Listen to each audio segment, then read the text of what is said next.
Hello everybody, welcome back to my channel. My name is Hannah and this is Hannah Grace Studios. This is my channel where I talk about all things wellness, art, meditation, self-compassion related. It's just who I am as a human being. And today I have 5 tidbits, 5 tips, 5 insights, if you will. 5 things that I've learned about balancing wellness for creators. I'm still a new creator in the scene. I don't have a massive following by any means, but I do have 75 subscribers on YouTube. I know. I've built that up over the past couple of months, and I'm truly grateful for every one of you being here, so thank you for being here. And if you're joining the team and hitting that subscribe button, I just want to say thank you so much, and I hope you get some value out of the content I'm making, whether it just be, you know, a companion during vlogs or some insights on wellness or whatever. So thank you for being here, and I hope you enjoy the video. So my first tip is to prioritize rest as a part of productivity. So like I have in my calendar a certain time of day, usually after dinner time, and I usually have dinner around like 4:30, 5:30. I know that's early, but I've just grew up eating early dinners. But usually around like 5:36, that's my wind down time. And I literally have it in my calendar. I calendar block and I schedule from 6 to 9 o'clock. It's chill time. Like it's literally in my calendar and it comes up on my watch as a reminder. So I know if I am doing anything productive during my chill time, then it's a reminder to me to allow myself time to rest and that I don't need to be productive all the time. And I think truly like one of the most profound things for me has been just shifting out of that mindset that I always need to be productive and knowing that fundamentally as a human being, I need rest in order to be able to produce. And so yeah, so I think like something that's helped me is just putting that regular time in my calendar every day. And that's helped me get into the practice of it because it didn't always come naturally. And like even in the summer when it's nice out, like I still have it scheduled as chill time, but if I want to go out and do something fun in the evening because it's lighter at night, like sure, but that can still be a part of my chill time. It doesn't necessarily mean you're like sitting on the couch rotting during your chill time. You could be doing whatever it is that helps you unwind, like coloring or journaling or junk journaling, or even if it is just rotting on the couch and watching TV and doom scrolling, like that's okay. We need that time. We can't always be on. So I think prioritizing rest and just knowing that, okay, like I need to rest at some point today. I can't max myself out. So when am I going to do that? And for me, that's just in the evening. Yeah. Number 2 is to set your boundaries to protect your energy. I have been saying this all year long. Last year in 2024 was my protect my peace year, and truly like I got comfortable with saying no, even if it was to an opportunity that I, you know, could have been really excited about.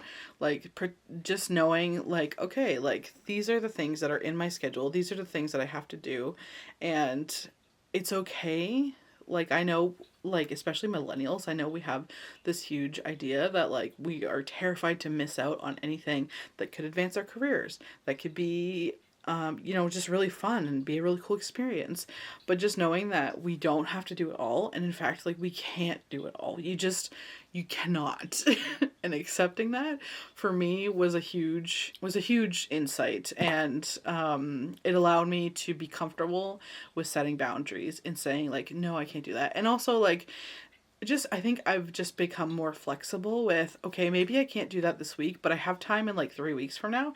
Is it possible? And just like asking people like for some flexibility, because more often than not, the person on the other end of the email is also looking for some flexibility as well, because like we just live in this such like a rigid culture where it's like, you know, that very like hustle mentality, you know, blah, blah, blah. I'm not going to go into it, but like just knowing like not only what you have to do, but protecting your energy and being okay with saying like, I'm not feeling it today, or, I'm really tired, and in order to be my best version of myself tomorrow and tonight, I need to withdraw and to say no. And it's okay. And that sometimes takes a little bit of like acceptance work, and that radical acceptance piece of, it's okay if I miss out on this thing. It's okay. I don't need to do everything. That's been a huge mantra for me in the past year. And also understanding that, like, knowing that your feelings are valid, and if you feel guilty, or if you feel whatever type of way about saying no, it's okay to have those feelings, and you don't have to push down or squander those feelings. You can experience them and feel them and let them pass through, and truly, like, that is how, like, that is liberation. So yeah. That is tip number 2. This next one is number 3. So my third tip is to incorporate daily creative rituals.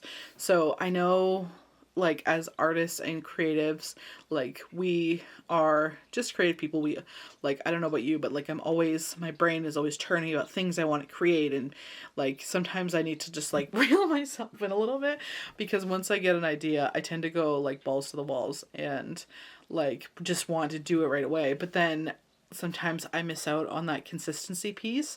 So I miss out on really like building and nurturing that skill to become very like a matured skill, or like a skill that you have lots of experience in, I guess. And like for me, a huge one is like drawing. Like, I can get by pretty well in Procreate with like drawing and sketching and stuff, but my foundational drawing skills are not great. And that's a huge goal of mine that I want to accomplish this year. And I set a goal to draw for like 15 minutes a day while I'm reading an audiobook in the morning. Now, I'm going to be completely honest. I have this as a reminder in my calendar, and it reminds me every morning.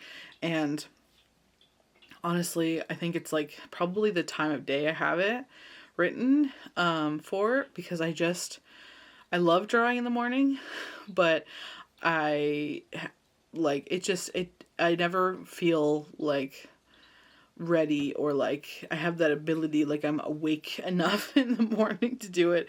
And I like listening to an audiobook because it just helps me wake up slowly. So I think I need to change that reminder to the evening, because I'm more likely to do some drawing and sketching in the evening while I'm like watching a show or something. I think another caveat to that is like, if you have a skill, like I've heard this this tip before where, if you hate doing exercise, put on your favorite show that you only watch during exercise, and you're more likely to enjoy it, because every time you wanna watch the show, your brain like associates it with the exercise, so it makes you want to exercise.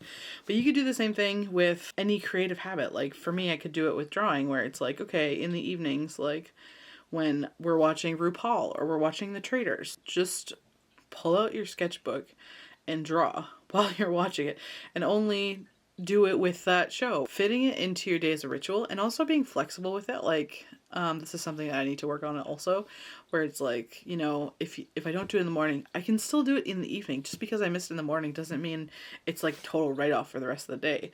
And that goes with like any habit, not just creative habits. Yeah. And also celebrating your accomplishments. So like, there's a lot that happens in a 24-hour mark, let alone like a 12-hour mark. So give yourself compassion, celebrate your wins. When you do it, take a moment to be like, wow, I did this. I followed through with my creative habit, my creative ritual.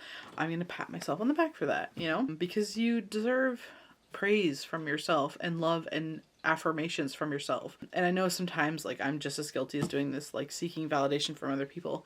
But truly, like, you can give that praise to yourself. The fourth thing is practicing non-judgmental self-reflection. Wow, this one's a hard one. I like to journal, but I used to journal every day. And lately I've just stepped away from it a little bit, because I found I was running out of things to journal about, because I think I was journaling too much, which is weird to say. But yeah, self-reflection can look totally different for everyone, and there are tons of different ways you can do it. I've heard Cozy K on YouTube. She does like voice notes to herself, which I think is cool. I've heard a lot of YouTubers say that vlogging is kind of like their self-reflection piece. You can totally record videos and not have to post them anywhere. Like they could totally just be for you. And I think like even there's been times in my life where like after work I'll come home and I'll just like put on music and sit on my couch and just like sit there and be like, okay, what happened today?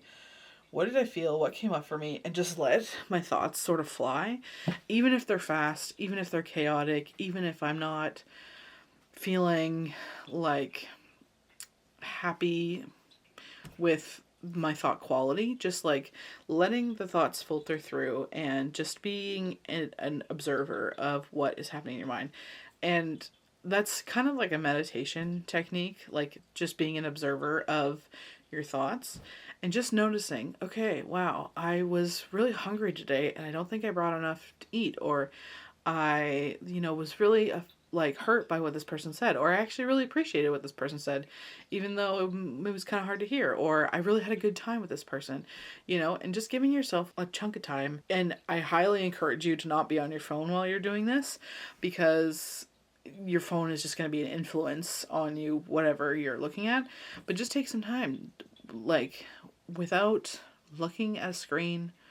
I like to put on music. Sometimes I'll put on like different healing frequency sounds because I'm a little woo-woo. And if something comes up that is hard or challenging or difficult, like a difficult emotion or a difficult thought, just having that compassion for yourself to say, okay, this was a hard thing, and I understand this was a hard thing, and I'm allowed to feel that it was a difficult thing, and that's okay.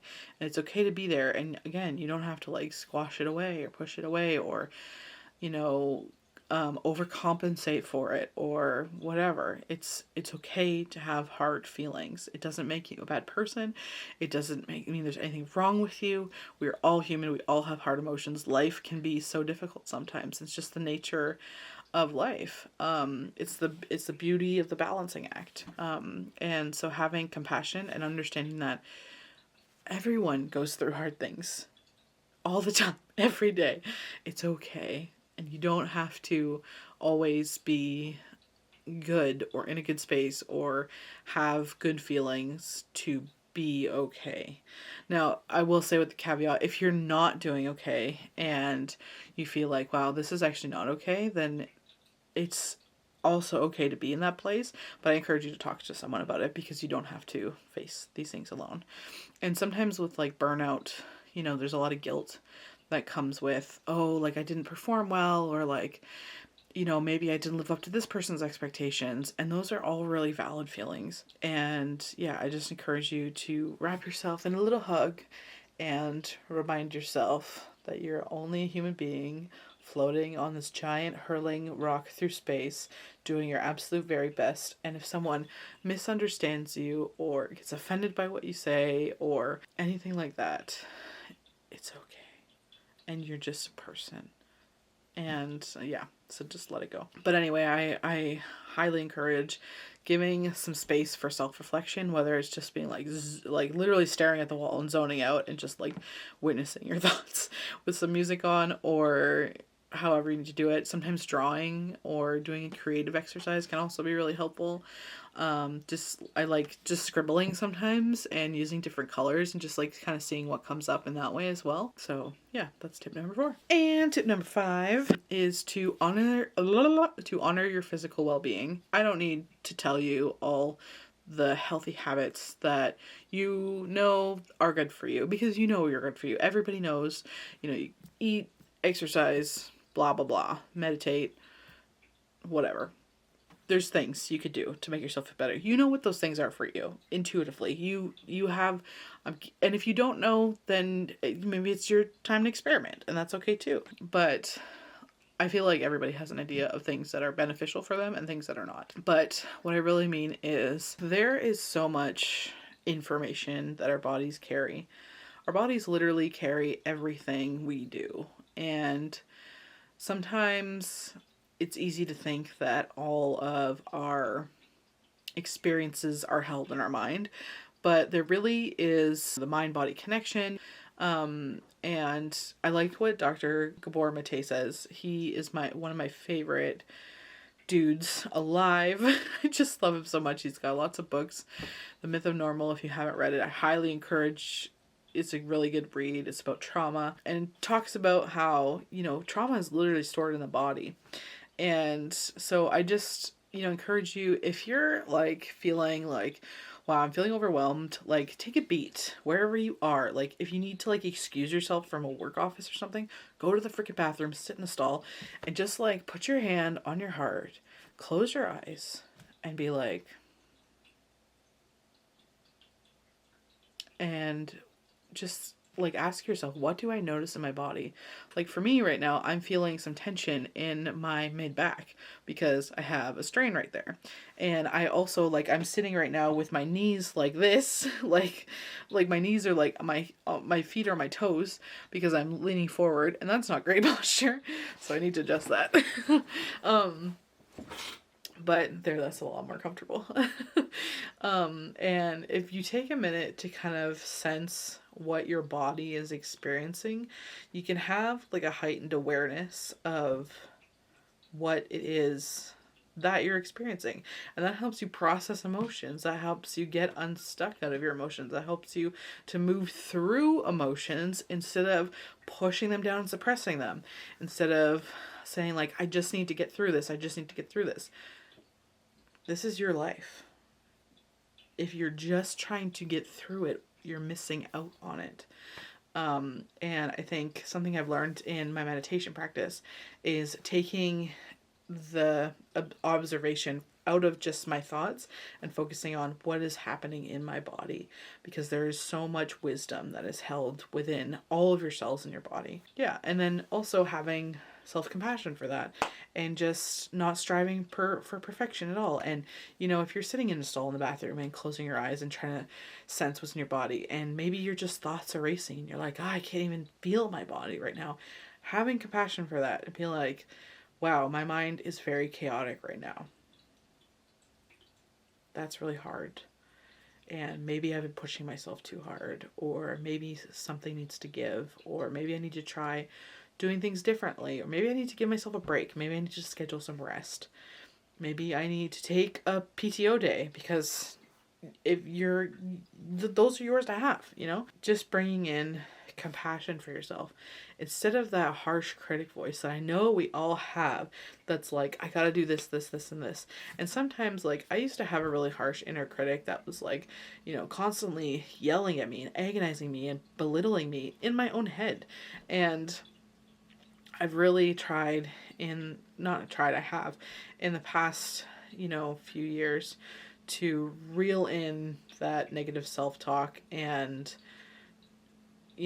renew it with a voice of compassion. And the way I like to frame it is like either like talking to yourself as if you are, a younger version of you, or like talking to yourself like you would someone you really loved.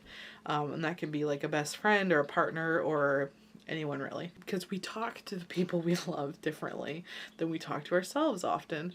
And we talk to kids differently than we talk to our adults, And yeah, so when I'm really feeling like that pressure of forcing, I try to pause, reel it in, and just notice. And then I invite the support for myself that I know I need, and I know you need as well. Yeah, so those are my 5 tips on how to prioritize rest as a part of productivity for creators. I hope you gleaned some insight or just were inspired by something I said today. I just want you to know that if you're feeling alone, or maybe those thoughts that you're having are really harsh and critical, I want you to know that it's not your fault. And you can learn to kind of relax that. And anything can be learned with a growth mindset. Anything can truly be learned. And I want you to know that you are loved and you are appreciated and you're doing a good job, even if no one told you today. Yeah, anyway, that's all I have for today.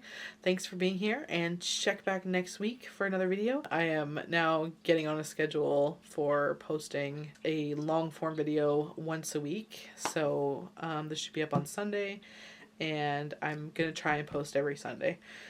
And then I'll try and post shorts within the week as well. So I'm just trying to get into the flow of being a legitimate creator.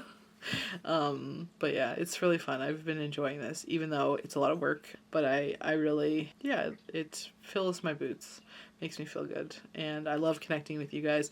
Just so you know, anyone who's like reached out to me in like a DM or left a comment on a short or a long form or whatever, like I truly appreciate that. And I want you to know it just makes my day so much. And I would love to further the dialogue, you know, so don't be a stranger. Yeah, thanks for being here, and I'll catch you next time. Bye.